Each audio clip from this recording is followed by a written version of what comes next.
What is up, NFL fans? It is your boy, Kevin Phillip Fox, and I am here with Mr. Jimmy Ray of NFL Stats. Jimmy Ray, a.k.a. the Himburglar. Jimmy, what's popping? Not much, man. What's going on with you? Dude, not much, man. It's really good to see you. It's been a while since we've had you on the pod. Those of you who know legit football, you know what we're about. We are ramping up production. Oh, my goodness. And we had a great wild card weekend preview with myself and Money Mac, the partner in Prime. This week, I'm coming at you with the founder of @NFL_stats, Jimmy Ray. Don't forget the underscore. You cannot forget that underscore. That's very key. Those people, there's a lot of underrated. A lot of fraudulent NFL stats out there. This is the NFL stats. There's NFL stats. There's NFL no underscore stats. Can't have There's it. @NFL. That's not Cease a real account at all. Cease and desist. Yeah, the NFL is not real. It's just us.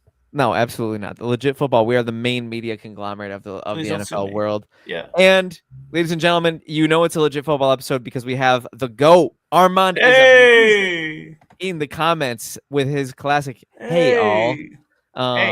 It's absolutely phenomenal to see Mr. Armand in the chat. Armand, make sure you comment who you think the Jets' next head coach will or should be. Big news. Sounds like Harbaugh's locking up the Giants. That's pretty fun. The Jets have a coach. Oh, who's their head coach? Who'd they hire? They already have a coach. Oh, they didn't fire that dude? No, it was his first year. Aaron Glenn? Oh, He had a tough year. He's good, man. He's good. I'm over here thinking he got fired, bro. That's Armand, he just fired your coach on the spot. I mean, dude, Aaron Glenn sucked this year. Like, horrendously. The Jets sucked. Yeah, I mean. Yeah. Glenn is not fired. Glenn okay, Armand, who would you Armand. pick if he was fired? Kevin just fired him. Now you get to pick everyone other than Harbaugh. Who do you have? Everyone other than Harbaugh. I wish he was fired. That's what I thought. Armand was talking in the comments last week about who he thought was going to be the Jets' next head coach. I think in my brain, but there's like 10 NFL head coaching openings, Jimmy. Yeah, it's a lot. 10. This is a crazy turnover in the 6%. Yeah. The coaching carousel is going to be unbelievable this year. I believe so too will the quarterback carousel be once those dominoes start falling. Dante Moore not coming out of college is kind of a huge domino falling in that world. So that's how bad the Jets suck. Yeah. Offensive minded coach. Interesting. That's not an answer, Armand. Maybe Armand, that is not an answer. Without further ado, though, we have a lot to get to, a lot of games to talk about. We don't have Brian McFadden today, so there will be no charts on today's podcast. We don't have Adrian Revito today, so there will be no rambling on today's podcast. So Jimmy and I, we love those fools. I love the charts. I love the rambling. It's part of what love's a strong word, man. It's part of what makes the show what it is. But yeah, we do have NFL stats, so there will be some stats. There will be some cool numbers. Jimmy will pull some cool numbers out of the ether, and we have me, so there will be some cool Bills talk. Probably, I will probably give you some hot Bills takes. I will probably spew some bias about the Bills matchup. And Jimmy Ray, where better to start in our day of previews than at Mile High Stadium, where the 1 seed Denver Broncos last time I checked, it was 1.5. I'm allowing DraftKings to buffer right now. 1.5. That's it. Last time I checked, it was 1.5. We will find out where the current. I'm frozen. Where the current 1.5 point home favorite Denver Broncos are awaiting the Josh Allen led 4 injuries on the injury report: neck, finger, foot, ankle, knee, head, shoulder, knees, and toes. Josh Allen led Buffalo Bills are traveling to Mile High to take on the 1.5 point home favorite Denver Broncos with an over/under of 45.5. And Jimmy, we're gonna do the high-minded stuff. We can get into the weeds and then we'll make our game picks. I think this game. Obviously, I think this game's pretty interesting. Okay, there's a couple key matchups that I'm watching in this game. I think the first key matchup that I'm watching in this game is actually a sneaky underrated one because Denver has a good D-line, but Buffalo has a great O-line, and their O-line is on average about 50 pounds heavier. Each offensive lineman on average is 50 pounds heavier than Denver's defensive line, and James Cook is ready to cook, man. I think James Cook got bottled up last week against Jacksonville. I think that's the lightning strike of the season. I don't think lightning's going to strike twice. I'm expecting James Cook to actually make Denver pay quite a bit on the ground. We all know Jacksonville had the number one ranked defense in terms of stopping the run, which good versus good, good one. Denver's run D showed us, man, Jacksonville's run D was not to be messed with. Denver's run D, I don't think there are any slouches, Jimmy, off the top of your head. Do you know like where they rank in stopping the run in the NFL this season? I have it pulled up. They're 7th at 180. Wait, that's total yards. Keep talking. Keep talking. So I think that's a key matchup. I'm going to be paying close attention to the matchup of the Bills' offensive line against Denver's defensive line. And James Cook, I don't think lightning strikes twice. I don't think you hold him under, 100 rushing yards or maybe 100 total yards, I'll say, because I think he still had a decent yardage clip against Jacksonville, just not a per yards. I think it was like something around 3 yards per carry. So I'm thinking that this is a James Cook game, first and foremost. It's going to have to be because, again, like I said, Josh Allen has he has a sprained foot. He has an injured finger on his throwing hand. He has a hyperextended knee. They're the second. Second best. Yeah, they allowed 91.1 rush yards per game. Well, and I think that stems from their great linebackers. They have excellent linebackers, but I think the D-line's going to get pushed around. So if Buffalo can Joe Brady likes to spam running plays. We all remember. Joe Brady likes to spam running plays. So I would not be surprised if we saw some gap schemes, inside duos to isolate those matchups on the offensive line versus the defensive line. Those linebackers, they're good, but they're not very good, Jimmy, and this is the other side of that coin. They're not very good in pass coverage. So James Cook, backs and tight ends. I think this is a backs and tight ends game. I'm looking for Dawson Knox and Dalton Kincaid to make a huge impact through the air.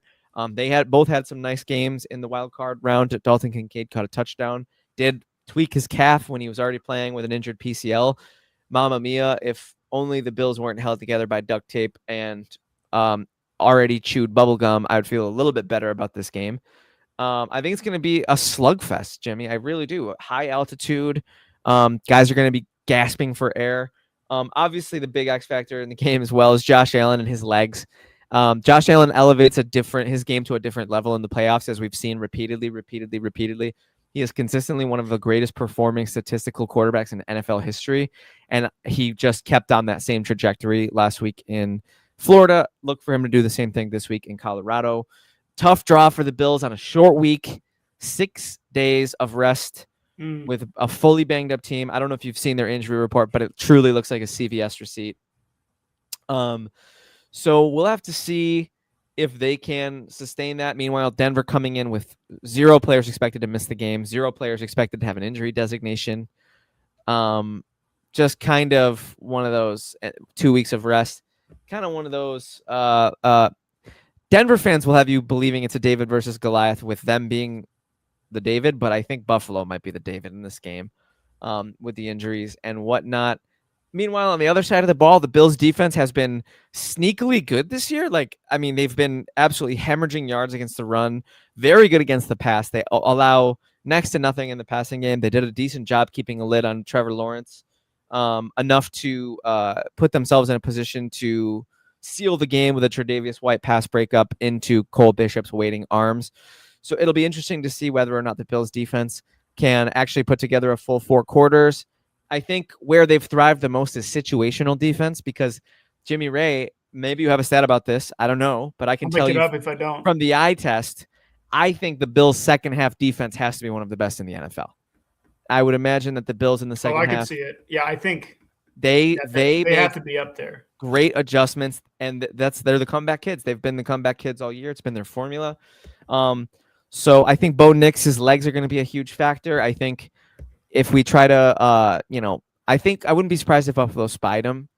I know there's going to be a lot of disguised coverages. I could tell they were in Trevor Lawrence's head early in the game against Jacksonville, and that's what kind of gave us we were able to slow them down enough to give our offense time to wake up. So, Jimmy, those are my high-minded thoughts. We can get more in the weeds with your rebuttal, but what are your thoughts on the spiel I just gave regarding Buffalo Bills? You kept hitting all the points that I was going to hit. I mean, you hit the Josh Allen point. I think the Josh Allen point is kind of like the surface level. Let's talk Broncos Bills. You have the Broncos with like a top 5 defense in almost every statistical category. They had 14 more sacks. It was like 12 or 14 more sacks than anybody else on the defensive side of the ball. They had 68 sacks in 17 games this season. Unbelievable. That's absurd. I mean, you don't see numbers like that, especially from first to second place in the statistical stat or sack category. But Josh Allen, but Josh Allen, but Josh Allen, but That's Josh Allen. I mean, always the the Jimmy only Ray reason, if you're rebuttal. picking the Bills, the only reason you're picking the Bills is because of Josh Allen. On paper, the Broncos they have a better team than the Bills right now. I The agree with Bill, that. if you can name 3 receivers on the Bills right now Well, that would be playing, the casuals probably can. I mean, obviously, yeah, you I and I mean, can, but Elijah Moore's playing the game and he plays for the Broncos. I thought he was on the Bills for a little bit. At a he certain was. point, he just He got was. called up on the Broncos. So Curtis Yeah, Samuel, I mean, you had like 18 just torn elevated ACLs Curtis last week. Samuel. So Yeah. Oh my God. uh, Gabe Davis torn ACL. Terrell Shavers torn ACL. Absolutely sickening stuff. yeah, I Those guys mean, were playing some good ball. yeah, but the good thing is, like, I think I was listening to Pardon My Take today. It's like the good thing about Pat Surtain being on the Broncos is the Bills do not have a wide receiver one. So who is he Absolutely. gonna? I mean, does it? He's obviously going to be a factor, but Josh Allen will avoid him, I'm sure, at all costs. Yeah. And he will, and if he goes at him, it means there's a really good reason. We have to trust Josh Allen not to have a Josh Allen game where a bad Josh Allen game where he's making dumb decisions. I don't think that's going to happen. I think it's going to be a very close game, and I think Josh Allen's going to make a lot of plays, but he will be running for his life, Yeah. as will James Cook be. But the wide receivers, I think they just have to step up a little bit. They have to help him out. They can't have any drops. They can't have fumbles. They can't make mistakes. I feel like for you guys today. Yeah, and I feel like that's great analysis. And I feel like honestly, we kind of saw a version of Josh Allen against Jacksonville that we haven't seen a lot of this year, which is the you never go broke taking a profit, Josh Allen. Which I'm not mad at for the playoffs. Look, it's a ball control game, man. You have to be. You got the margins are slimmer. We talk about it all the time, and each round you advance, they just get a little bit slimmer, and you just clench a little bit tighter because you're like, oh my God, if you get a little closer. If we win this, we're here. If we win this, we're here. Eventually, if we win this, we are the champions. And so I think Buffalo they're gonna have to weather that storm. And they did. They had to weather the storm last week. There were some inopportune turnovers. You saw the refs try to give Jacksonville 3 points before halftime. Luckily, ball don't lie. But it's going to be one of those tight slugfest kind of games. You pointed it out with Denver's outstanding defense and just thinking to an extent Josh Allen will have to play hero ball in order for the Bills to win. But smart Josh Allen, when he knows when to take the profits and when to, like, for example, the throw when Devin Lloyd was closing in on Josh Allen and he let go of the ball when Brandon Cooks was 5 steps away from the line of scrimmage and the ball was feathered in there 40 yards down the field on that final drive to Brandon Cooks, which really ended up setting up the game-winning touchdown. That balance of Superman and Clark Kent is what the Bills are going to need to win the game, I think. Meanwhile, we do have to talk a little bit on the other side of the ball. RJ Harvey. So the Bills' run defense has been pretty bad this year. It's been no surprise. RJ Harvey will probably look to get going. I think I wouldn't be surprised if we saw Denver use him in the passing game a little bit, maybe some misdirection, some screen situations. I think the Bronco that scares me the most, Bo Nix. Through the air. Well, yeah, with his legs for sure. But I think the Bronco that scares me was probably Courtland Sutton. Yeah. Because I think he's got size and the Bills corners aren't the most athletic. Christian Benford and Tre'Davious White. Our athletic corner, Maxwell Harrison, has a sprained ankle. He's going to miss the game. He missed last week's game. So it's going to have to be Christian Benford and Tre'Davious White, which Tre'Davious White has found his all-pro form in recent weeks. He had 3 pass breakups against the Jags, was a key reason we won that game. So I think Trey White on Courtland Sutton will be a good matchup. And Buffalo doesn't really give up a lot through the air. So, Jimmy, last question before we move on to the next game, make our predictions. How do you feel about this Broncos offensive line. Do you have any strong feelings, any strong leans on Denver's O line?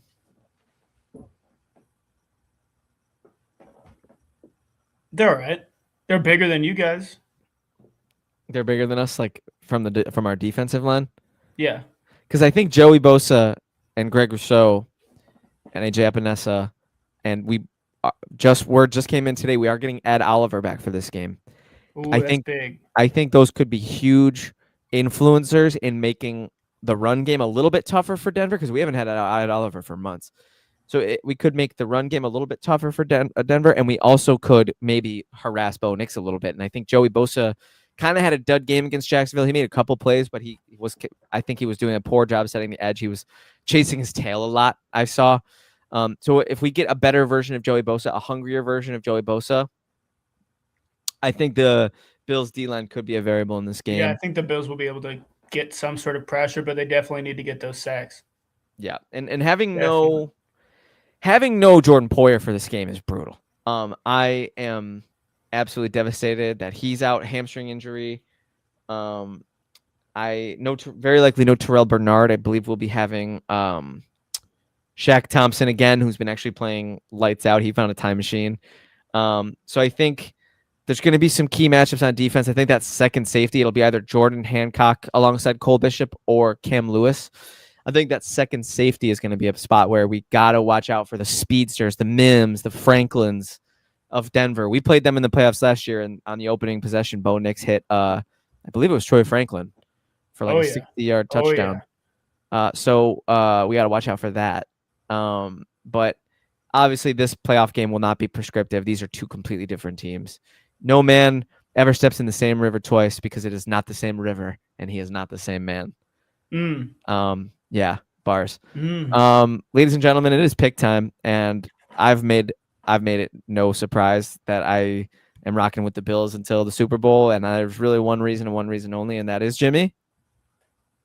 James Cook. Nice, good. I was gonna be Josh Allen, but I thought for sure you had it. I was alley oop, and you just missed the dunk.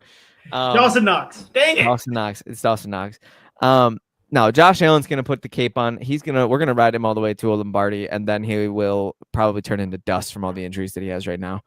But we will. How did he keep playing last week? Dude, I have no idea. Some of those hits he took were absolutely gnarly. But he hurt like 4 different body parts in a half. Literally, the injury report, and not even kidding, it says like foot, finger, head, like there's like a list. Knee, shoulders, knees, and toes. Yeah. Unbelievable the toughness of that guy. He is gonna be a father, so he'll be fine. Yeah, absolutely. Dad strength. Dad strength. Allen. I'm giving Buffalo a 23-20 win in Mile High. Ooh. Yeah, I'm picking mainly for Josh Allen too. I think Bo Nix is really good, but I'm not picking against Josh Allen. I'm not just picking them because you're staring into my soul and you just sent me a text saying you better. Yeah. I did with my brain. You just sent me a threatening text. You said, don't make me come to Indiana. And I was like, I kind of want you to. And then I know where you live. Yeah. I'm going to have to move soon then. No, 23-17. I'll go Billiams. Good performance from the Bills D in that game there with holding that offense to 17 points. All right, Jimmy, round 2. We got the San Francisco 49ers. This is also on the Saturday. We have the San Francisco 49ers traveling to Seattle to take on the 12th man and the Seattle Seahawks in a game where the Seahawks are 7-point home favorites with an over-under actually exactly the same as the Bills over-under of 45.5. Jimmy, why don't you take the lead on this one? Let's start with the 49ers because they're a team that's played this postseason. Losing George Kittle is absolutely brutal for them last week, but him having a bottle of tequila taken to the locker room was absolutely sick. That was absolutely sick. That's funny.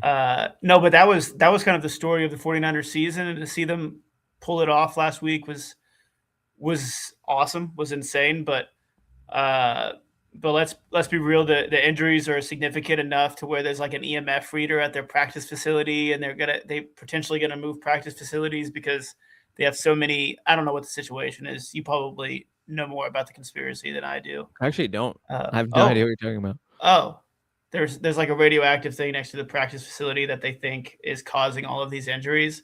Oh my God. There's something going on. They might have to That's move their practice facility actually because insane. their defense is completely different than how it was week 1 when I think they beat the Seahawks. This is a Wow. completely different team. They have no wide receivers. Ayuk is nowhere. They're still looking for him. They're still looking for him. But this is going to be a tough game for the Niners against this Seattle defense. This has been absolutely phenomenal this year. I don't think they had any all pros this year, if I'm not mistaken, which is just a testament to their basically number one defense in the NFL next to the Texans and the Broncos. They've had a lot of young players step up. Nick Emanu, Imanwari. yeah, he's been making plays all season. He's going to be a force to be reckoned with, and I'm excited to see him play. But I mean, the Seahawks, if you had to pick an offense, it's hard to pick Sam Darnold. We know what Sam Darnold's capable of, just how we know what the 49ers and Mike Shanahan are capable of on the offensive side of the ball. Because so if you're picking the Niners here, you're picking them because of Mike Shanahan. If you're picking the Seahawks here, you're probably picking them because of their phenomenal defense this year. But one note on the offensive side of the ball, JSN has been the best wide receiver this year. Bar none. Him and Puka Nacua are the 1-2 punch that has destroyed the NFL this year. There's always like every 3 years, it's like, all right, which two wide receivers are going to step up in their third year? Puka's been killing it. JSN has been steadily improving, and now it's his time to shine. So the Seahawks have all the points going to them, but we have Mike Shanahan, we have Brock Purdy, we have the experience with the Niners this late in the playoffs. We have a lot of that going on. So, yeah, honestly, I like it, Jimmy, and that's a good place for me to jump in. So, like, I think you brought up some key variables, right? The great Sam Darnold pumpkining of 2024 will be studied in history books because that was one of the craziest fall-offs from a 16-game sample size to the last game of the season into the playoffs. I'm not sure if we've ever seen a player revert back to who everybody thought they were that fast, only to just 1 year later, one calendar year later, all of a sudden look amazing again. It's pretty unbelievable. Sam Darnold he's lost like 6 games, dude, 7 games, whatever, over the past 2 years, something like that. He has played lights out football for long stretches of time. He occasionally, I think there was a game earlier this year where he just randomly was just horrible. Nice. He just had occasionally he just randomly had a horrible game earlier in the year, but I mean, he's been pretty darn consistent in Seattle. I think he might have learned from last year. We know that we have the Darnold of the past of the seeing ghosts. I don't know if Darnold is like, maybe there's like some sort of like a X factor, like he's got to find another gear that he like settles down or whatever, because he gets happy feet and he turns into a frantic player who is a net negative for the team. Seattle can't afford that. Is he playing? He's questionable with an oblique injury, but I don't see a world where he doesn't play, right? I feel like there'd be more chatter. I feel like it would be more of a story if he wasn't going to play. This kind of feels like a formality to be on the injury. Yeah, I couldn't decide. I was like, in my head, I'm like, playoffs, everyone's going to play. He's playing. If they're questionable, they're playing. If they're questionable, they're playing. Yeah, so but I don't know. Right. So then there's, on the other side of the ball, there's San Francisco, right, who did just lose George Kittle and who never had Brandon Ayuk all year, which is crazy. That's such a weird story. He's with Joe Mixon. Yeah, exactly. I like Purdy a great deal. I think he's shown some stuff this year that we've never seen from him. Like he's kind of been on another level. Like I think he's leveled up his game personally this season. Losing Kittle sucks. Jennings is a solid weapon, like, but if they can hyper fixate or like hyper target or hyper focus on him from a defensive side of the ball, I could definitely see them erasing Jennings pretty easily. I guess that would then open the door for like a Robinson game. Who had a great game last week. Absolutely. And then we obviously can't ignore the fact that Christian McCaffrey is playing maybe the best football of his career. McFadden talked about his Christian McCaffrey, CMC. Run CMC. McFadden talked about his efficiency. It was kind of down this year, but the volume is just so on another level that efficiency be damned with McCaffrey. Yeah. I think if he gets 4 yards a touch and you give him 3 touches, that's a first down every time until you get to the end zone. So It'll be interesting to see what ends up happening. Might be just like dump offs to CMC every other play and I just mean, hope he can break away and make plays. But last time I checked, his over/under for receptions was 6.5. Jimmy, over. that's a crazy line for a running back, and yeah, it feels like the over is kind of inevitable. So Do it'll be 9.5 plus. it'll be yeah alt line double-digit catches. Alvin Kamara game. It'll be very interesting to see what happens, but I think those are the key variables. I think you do got to give respect to Seattle's running game, even though it's been kind of also inefficient at times, and Charbonnet and Ken Walker kind of trade off being good players for some reason. They just can't be both be a good player in the same game. True. It'll be interesting to see how that goes. I think San Francisco's health. I'm going to get into my pick. I think San Francisco's health has just been too much for them to overcome, and I don't really foresee them doing it against this defense in that environment. I'm not looking too much into the Darnold oblique injury, but if it hampers him at all and he's not the same player he is, and we get a Darnold pumpkin game, it wouldn't surprise me. Also, I think San Francisco's just such a battle-tested team. Like this specific version of the 49ers, they've been around the block so many times, and they've been in the Super Bowl multiple times. I think I have to go with Seattle on this one, though. I just think it's too much to overcome. I'll say 27-23. Yeah, I'm going 27-17 Seahawks. I don't feel the greatest about it, but I mean, on paper they're the best, and I really think their defense has stepped up this year. And I think Sam Darnold will be good enough. Fred Warner might play too. That's one person. Did you know he's questionable? No way, he's still at the. I've heard he's back climbing up.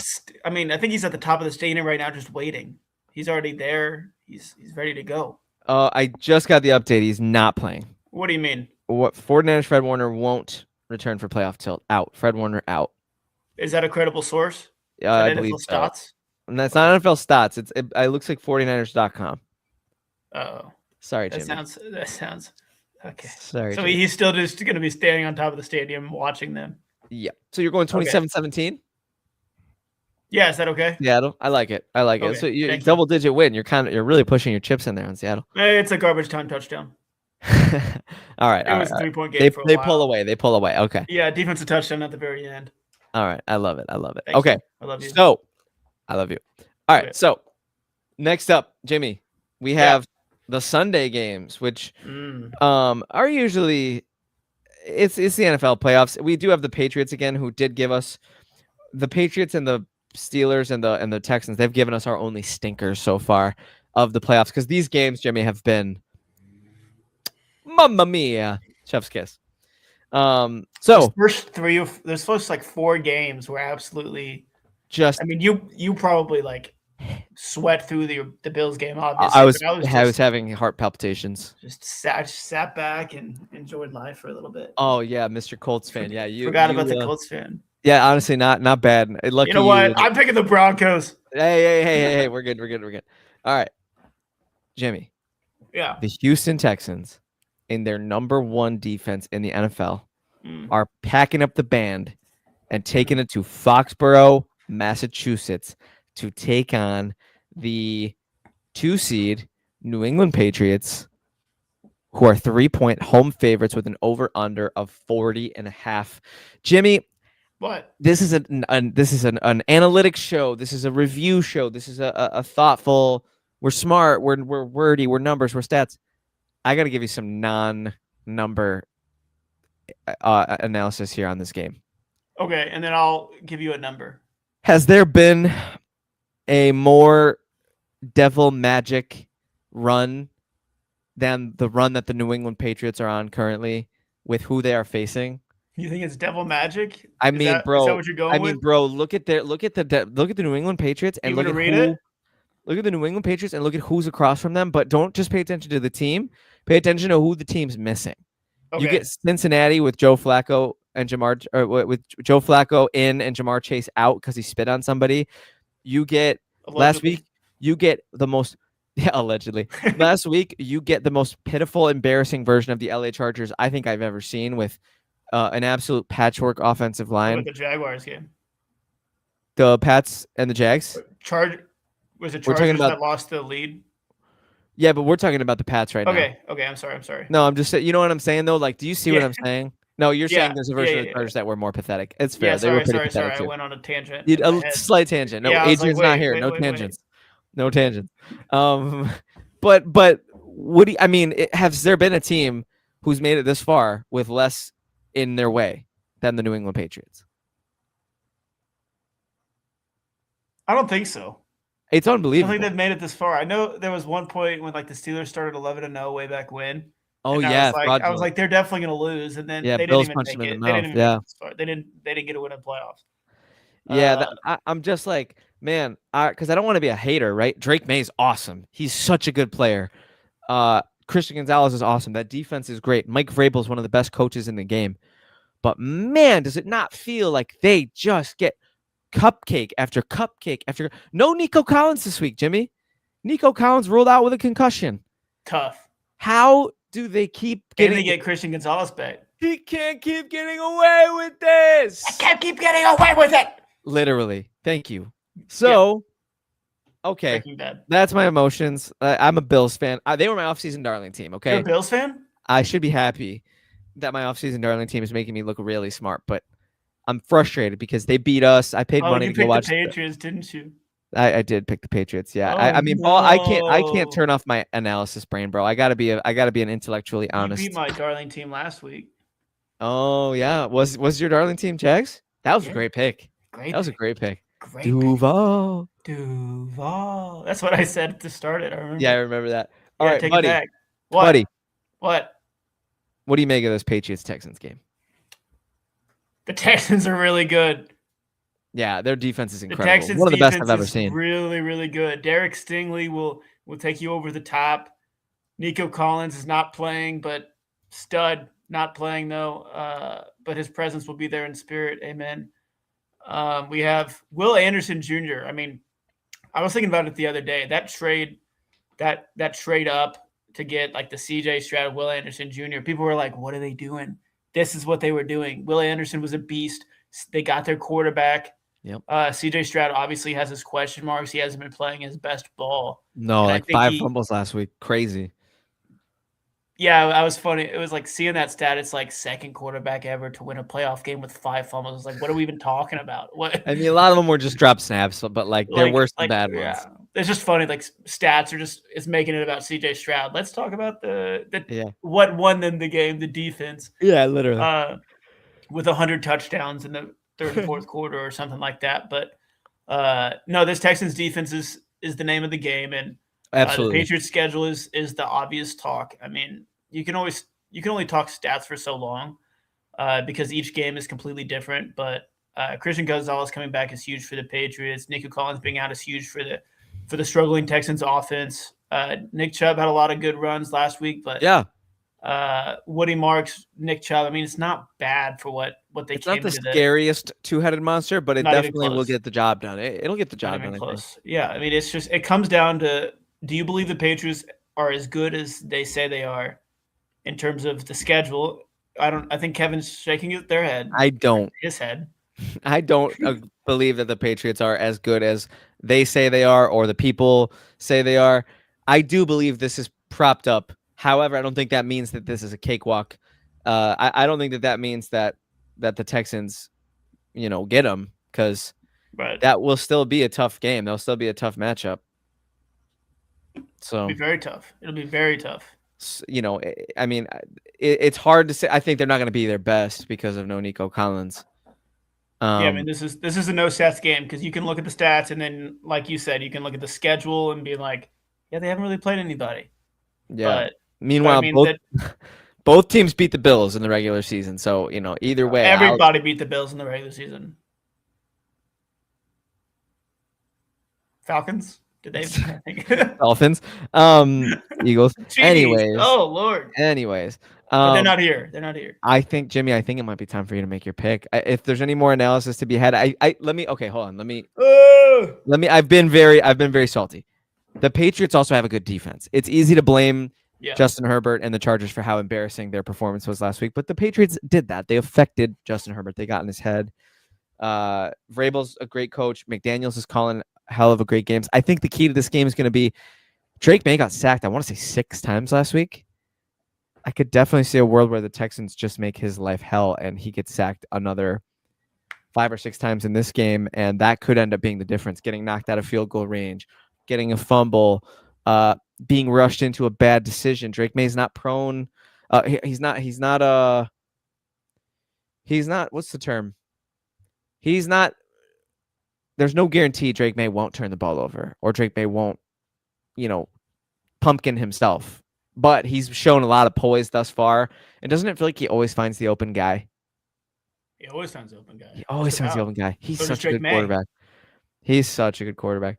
So, Jimmy, Yeah. what do you think, man? Tie the bow on it. Yeah, I mean, all love to the Patriots. I was going Texans, regardless of what you said. The Texans defense is where I find it. I don't think the Patriots schedule really comes into factor here. I just love this Texans defense so much. You can talk about schedule with any team if you pick the nitty gritty with it, but yeah, I mean Drake May's been phenomenal this year. The Texans defense. I know it's fair. I agree. I think they'll be so dominant. I mean, this is one of those games, and I want one of these teams to lose as a Colts fan. I'm happy with one of these teams losing. Exactly. So hopefully one of them loses. Let's hope it's the Pats. I'm sorry. I have a lot of Patriots fan friends. You already know. I apologize to the Brolins. Dang, dude. Don't hate me. Don't disown me. Emily and the gang. I know. I can't. I don't want them to disown me, but I can't. Oh. They can't keep getting away with it. How do you feel about 21-17 Texans? I like 21-17. Okay, can feel we? Good about that. Is that like a? Do we? I'll say we could like together? like. I think I'll go 24-21. Whatever. Just dude. because I think. I think it could come down to that last drive and whether or not Stroud can, get down the field. Because that's my nerve. That's my fear is Stroud. He's been tough. But you know what? The Texans it almost looks like they're kind of like the Bills. It almost looks like they function better without a number one. Like when Stroud can just spread the ball around, he's finding Christian Kirk. He's finding Hutchinson. He's finding Kirk, Dalton Schultz. Nice, man. Nice. Thanks. We'll leave that one there. We won't open that one up. 24-21 Texans, and I apologize to my Pats fan friends. Jimmy, we are 3 for 3 in picking the same games. We're gonna have to mix it up here. Either we mix it up or we go to Vegas and we make a parlay. But we have one more game left to talk to you folks, and Jimmy Ray's gonna take the lead on it. It's actually the Matt Stafford led potential future MVP. Who do you think is gonna be the MVP? Matt Stafford. The Matt Stafford led potential future MVP. LA Rams traveling to the Windy City, Chirac, to take on the Chicago Bears, who are 4.5-point home dogs, Jimmy, with an over-under of 48.5. Did somebody say shootout? Say shootout? Yeah. Jimmy, what does Bears and Rams come down to? It comes down to Iceman. Drake? Drizzy Drake? No, we're talking Caleb Williams. He's gonna his fingernails will say beat LAR. So absolutely. I love it. I didn't get mine aren't painted today, but sometimes they are. I mean, this is one of those hard. I think this is one of the hardest games to pick. I think there's a lot of games where people have their idea of who's going to win for one reason or the other. Not to say it's not close to 50-50, but they have their reasons. But here, I mean, we have Matt Stafford, Devontae Adams, Puka Nacua going down the field, going after a Bears defense, which, in all honesty, hasn't been good. They've been flawed. Yeah, they've been flawed. I mean, last week was the first time this season they've won a game without having a takeaway. They only had 2 games before that where they hadn't had a takeaway. That just, I mean, they rely on takeaways, and they're getting beat off the ball. And going against Devontae Adams and Puka Nacua and Matt Stafford, Kyron Williams, even Blake Corum showing up. It's going to be very, very tough, and that's why it's a blowout situation. The Rams defense has a lot of young guys, but man, Caleb Williams. Dude, honestly, Williams, I mean, 100 game-winning drives this year in crunch time. They're the team to talk about right now because they're making a run that they haven't made in 15 years. I think that was their first playoff win in 15 years for the Chicago Bears, future Indiana Bears.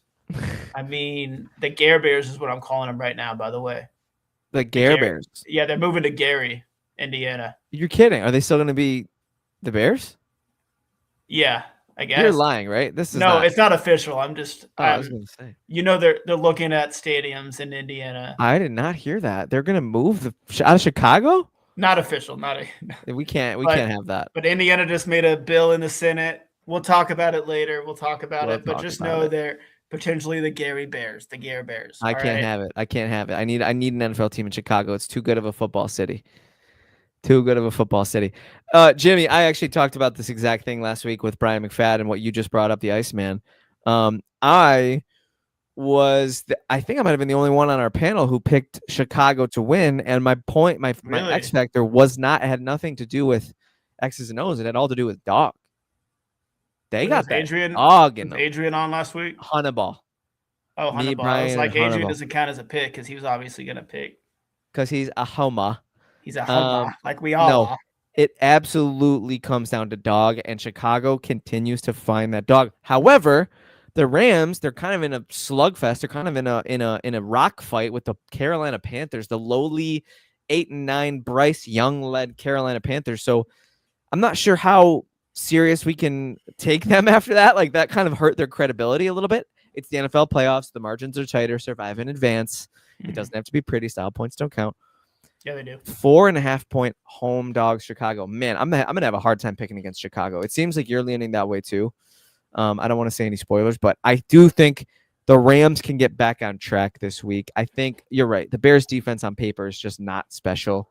They make special timely plays, but how long can you rely on that? I'm looking for Stafford to honestly pick them apart, eviscerate them through the air. Probably a big Puka Nacua game. Probably look to see those tight ends get involved. Kyron Williams is always good. He's just always down for a good 90-plus rush receiving yards. And then on the other side of the ball, I think the Rams defense is slightly better than Chicago's defense, and Chicago's offense is a little less consistent. So I think the only way it would be logical to pick Chicago is if you factor in pixie dust, which I'm not saying you can't, but it's not necessarily the most repeatable formula or the smartest or wisest. Iceman. That being said, Jimmy, please take it away with your pick. I'm gonna go Iceman one more time. I don't. Yeah, he's going back to the well. I'm going back to the pixie dust, man. I can't get over it. I can't get over it. The stats man goes with the ice. With the pixie dust, bro. What's the score? I don't know. We need it. The people need it. 27. 26. That sounds like a good game. Bears, baby, the Gare Bears. I genuinely hope it's that score because that would be so entertaining. And it would be the over. It will be. I just don't know which way. I guarantee the score. I think I will take the Rams in this one. And our first difference of opinion, it had to come at some point. Just because I just think consistency is going to win out. I think the real Stafford is going to show up, not this imposter who showed up for both Carolina games and the Falcons game. Yikes. A lot recently. Yikes. I think I like the future NFL MVP in this one. I'm going to say 30-27 in. Maybe I'll just give you a bonus. I'll say in overtime. In overtime. Let's go to end divisional round weekend. Ben Johnson versus Sean McVay. What a couple of coaches, though. Which would mean our conference championship would be Bills Texans, and mine on the NFC side of the ball would be Rams Hawks, and yours would be Bears Hawks. Bears Hawks in Seattle. Seattle. Both in Seattle, and then either way in Seattle. Yeah, we both have the NFC championship being in Seattle. Houston is getting a home AFC championship game. That's our prediction. That's what we both predicted. What? Yep. That game at Energy Stadium earlier in the year really ended up costing the Bills the shot at having the AFC championship game at Highmark Stadium for the last ever game. You guys are trash, man. That damn script, man. You guys are trash, man. You guys trashed your way all the way to the AFC Championship. All right, I'm we got to go hiding. do I'm it. hiding my logo on my This hat right now this for a this reason. this Denver game is going to be dicey, man. I'm not looking forward to it. I think it's going to be just like the Jags game. It's going to be 60 minutes of a clinch. Of a what? Of a clinch. We'll be What do you clinching. mean? We'll be tight Where? everywhere. I'm not Okay. going to say what you want me to say. You freak. All right. You freak. You All freak. right. Yeah. Ladies and gentlemen. What a Cut fun that, cut concise- that. honestly. Nah, keep it. Keep it. Adrian, cut it. Clip that. Chat, clip that. Ladies and gentlemen, what a fun podcast. It was, like I said, short and sweet, bite-sized. Jimmy and I both found ourselves with a spare hour this Friday afternoon, and I was between shifts, so I was like, you know what? I want to talk football. I want to talk football with my boy Jimmy Ray from NFL Stats. Yeah, because Adrian wasn't available, so he went with me. I went with all of you. I wanted you all. I wanted a panel. I wanted this to be a 2-hour-long episode, but alas, here we are. 45 minutes later, the most concise episode of You know we Legit got Football. time for that. The most concise episode of Legit Football history. Jimmy, what do you want to say to the good people before signing off? I have like a 13-minute speech. Let it rip. I just want to say Chris Ballard will be fired next year. That's it. I needed a little Colts in me, but I don't really believe what I just said. Well, John Harbaugh's Giants Super Bowl. Hunneball. Yeah, right. Jackson Dart, Cam Scattaboo, Malik Neighbors, John Harbaugh. Not a bad core. Not a bad nucleus. Not a bad core, but if you can't do it with Lamar, can you do? Whoa. Right. Anyways, I'm Kevin Phillip Fox, and I will say to you, good people, enjoy the football. At a certain point in time, when the Bills beat the Jags, you know what I said to myself? I didn't say, oh, yeah, Duval, yeah. I said, one more game, 3 more hours of getting to watch Josh Allen play football is the best gift I can ask for, and I hope to get it again next week. Haley Steinfeld says the same thing. Haley Steinfeld, Golden Globe presenter, baby bump hider, Queen of Buffalo. Broncos fan. She's a Broncos fan. Fake news. It's fake news. Ladies and gentlemen, my name is Kevin Phillip Fox. That's Haley Steinfeld. Thank you so much for watching the Legit Football NFL Podcast Divisional Round Preview. Oh, thank you very much.